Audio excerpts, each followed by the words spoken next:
How to start an Airbnb with zero property. To all Filipinos, ito po ang dapat gawin. Sa Pilipinas, napakadali lang itong simulan.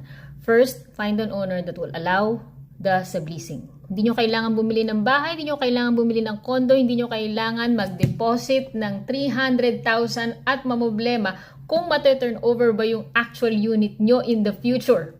Okay? That's number one. If you're testing the market, tipong wala pa kayong ganong kalaking pera and you're starting and you are 1 year as working as OFW, you are Gen Z, you thinking na, pwede kaya akong pumasok, wala pa ako 300,000, it's fine. Find an owner that will allow subleasing on that specific location. Could be MOA, it could be Ortigas, it could be Quezon City. Second, once you find an owner that allows subleasing, check the unit.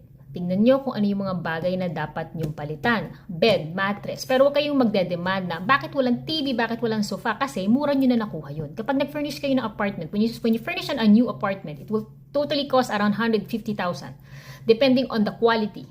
Okay? That's number 2. Number 3,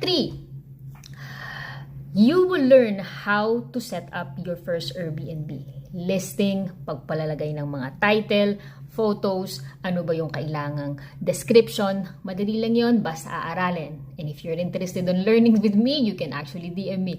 Pero madali yon if you are willing to learn. There's a lot of free documents, people that where you can learn from. On my YouTube and on my TikTok, you can watch me how I do it. Then, lastly, you create your market research. Titignan nyo kung marami bang market dun sa area na yon. Once you already launch the actual apartment, then that's how the pricing will kick in. Kailangan pag-aralan nyo rin yung pricing at the same time para alam nyo kung paano nyo itataas yung rates. Kapag Pasko ba, kapag bagong taon, hindi kayo magbibigay ng mga 500 or 1,800 sa Mall of Asia location. Magbibigay ng mga 5,000. Ganun po dapat. Okay? Para hindi kayo nag-iiwan ng pera sa table. You don't leave money on the table in English.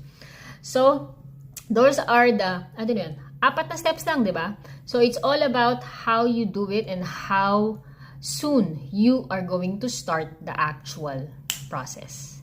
And make sure you save this for later and mag-aral lang mabuti. And if you want to know how I do this, I have my course on my bio, on my Stan Store. You can follow me on YouTube channel and TikTok and Instagram. Thank you and good luck for 2027.